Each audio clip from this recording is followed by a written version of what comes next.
이번 비디오에서는 폼으로 입력된 값들이 유효한 값들인지를 확인하는 코드에 대해서 한번 살펴보도록 하겠습니다. 이전 이그젬플의 연장선상에서 계속 새로운 내용을 배워가고 있는 건데, 사용자가 이름을 그리고 이메일을 그리고 URL을 입력했습니다. 그런데 과연 그 이름이 유효한 이름인지 그리고 유효한 이메일인지 그리고 홈페이지 URL인지를 확인하는 방법에 대해서 살펴보도록 하겠습니다. 우선 첫 번째, validate name, 이름의 유효성 검사를 한번 살펴보도록 할까요? 지금 여기 그 방법이 코드로 나와 있는데, 이 코드에서 하는 거는 사용자가 입력한 이름 필드에 들어온 문자열이 문자와 공백만으로 되어 있는지를 확인하고 있는 겁니다. 그리고 그럴 때 이전 비디오에서 살펴본 regular expression이 활용된다고 보시면 됩니다. 한번 볼까요?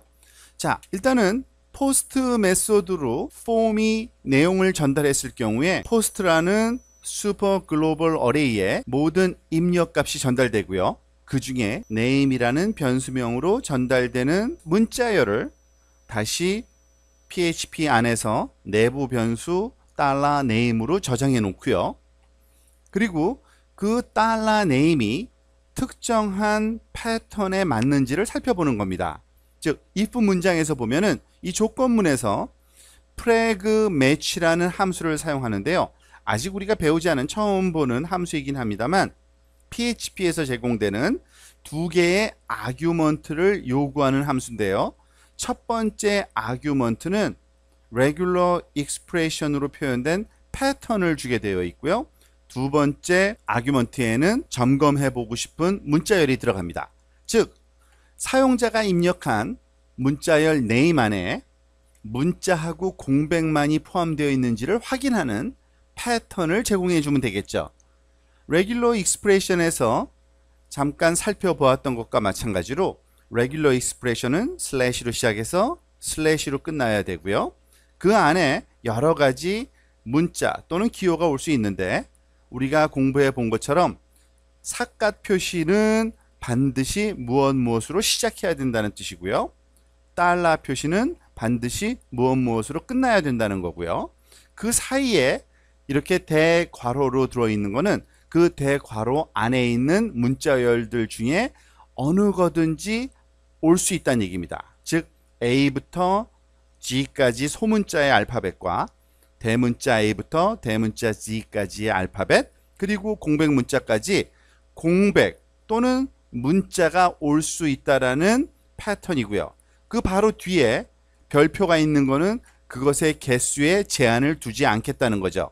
그러니까 결국엔 들어온 문자열이 문자이거나 공백이거나 그 두 가지 종류로만 되어 있어야지만 사람의 이름으로 간주할 수 있다는 거고요.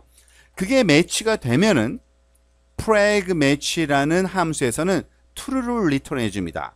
즉, 매치가 됐을 때 true가 리턴 되는데 그 앞에 느낌표가 있죠. 이 느낌표는 PHP 상에서 not이라는 의미인데, 즉 true의 not은 false가 되기 때문에 제대로 입력했을 때는 이 if 문장의 조건이 false가 되므로 그 다음의 내용이 실행이 되질 않습니다. 잘못되었을 경우에만 이 아래의 내용이 실행되겠죠. 그런데 즉, 이름이 우리가 생각하는 패턴에 정확히 맞으면 아무 일도 안 하고요. 패턴에 맞지 않으면 적절한 이름이 들어오지 않은 거기 때문에 $name err이라는 변수에다가 에러 메시지를 쓰는 겁니다. Only letters and white space allowed. 즉, 문법을 가르쳐 주는 거죠. 이름으로 문자하고 공백만 활용할 수 있습니다. 그리고 그것을 사용자에게 다시 보여주는 작업을 코딩으로 짜놓으면 되겠죠. 이 프래그 매치라는 함수에 대해서 링크를 따라 들어가면 PHP 공식 사이트에서 제공하는 함수 설명과 아울러 다양한 예제가 나와 있으니까 여러분들이 그거를 한번 살펴보시면은 어떻게 활용될 수 있겠구나라는 것을 쉽게 이해할 수 있을 겁니다. 예를 들어서 하나만 살펴볼까요? 여기 보면은 프래그 매치한 다음에 첫 번째 regular expression에다가 /php/i 이렇게 줬죠. 이것이 무엇입니까? PHP라는 문자열을 찾을 건데 case insensitive하게, 즉 대소문자 구분하지 말고 그 다음 문자열에서 PHP를 찾아달라는 얘기겠죠. 여기 있네요. PHP가. 그러니까 true가 나올 거고요. true면 어떻게 되겠어요? A match was found 라는 말이 나오겠죠. 만약에 안 찾아지면은 다른 else 문장이 실행이 될 겁니다. 이와 같은 특정한 문자열에서 패턴을 찾은 후에 조건에 따라서 다른 행동을 하는데 활용하기 위해서 preg match라는 함수를 사용하시면 되겠습니다. 똑같은 문법으로 이메일도 우리가 유효성 검사를 할 수 있겠죠. 즉 이메일은 이메일이라는 변수에 전달될 거니까 테스트 인풋을 통해서 그 앞과 뒤에 필요 없는 공백 문자나 특수 문자를 다시 적절하게 바꿔준 후에 내부 변수 이메일로 저장하고요. 그 내부 변수 이메일에 들어있는 문자열이 우리가 생각하는 이메일 포맷에 맞는 문자열인지를 검사하는 겁니다. 잘 알다시피 이 at이라는 기호 앞에 다양한 문자들이 와야 되고요. 그리고 그 뒤에 또 문자가 온 다음에 이 점이라는 period라는 문자가 반드시 또 포함되어 있어야 되고요. 그리고 그 뒤에 다양한 또 도메인 네임이 따라오겠죠. 그래서 그 포맷에 맞으면 우리는 이것을 적절한 이메일로 활용할 거고요. 맞지가 않으면 이메일 ERR에다가 invalid email format이라는 에러 메시지를 넣어서 활용하겠죠. 물론 지금 여기에 있는 이메일의 패턴을 표현하는 regular expression은 아주 정확한 표현은 아닙니다. 좀 더 정확한 이메일의 포맷에 맞는 regular expression은 인터넷상에서 다른 다양한 경로를 통해서 찾을 수 있고요. 여러분들이 그거를 여러분들 코드에 활용하시면 되겠습니다. 한 가지 예로서 여기서는 간단한 regular expression을 보여주고 있습니다. 마찬가지로 또 홈페이지 주소에 해당되는 URL이 제대로 입력됐는지 유효성 검사를 해줍니다. 문법은 똑같죠.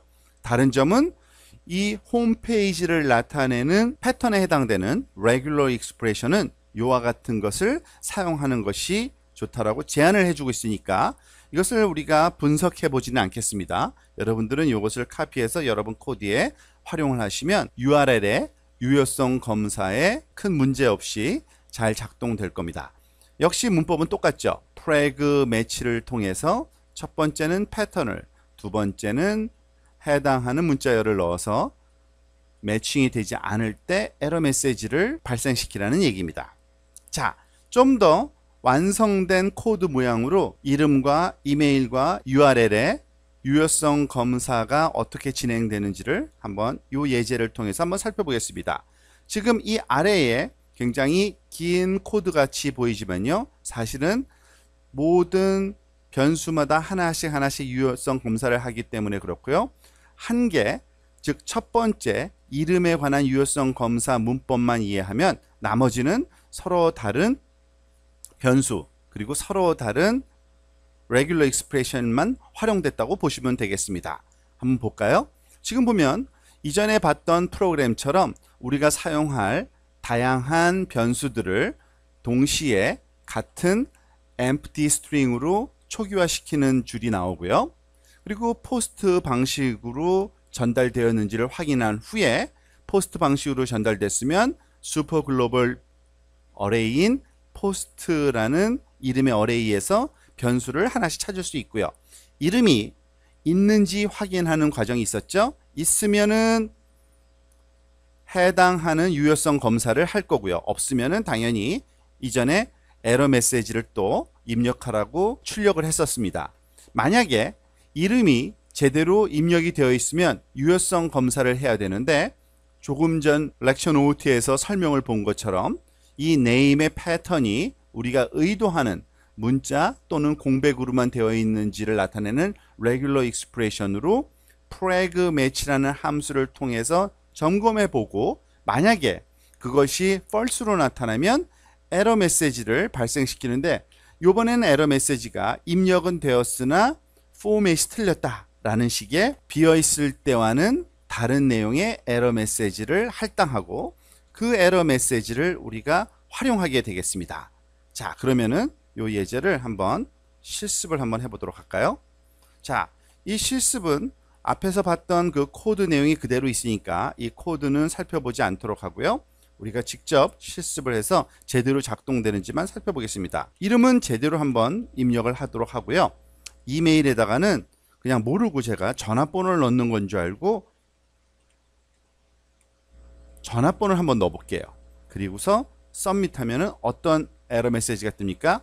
invalid email format, 즉 잘못된 포맷이라고 에러가 나오는데 그것을 통해서 사용자가 고치도록 안내해 주는 역할을 할 수 있겠죠.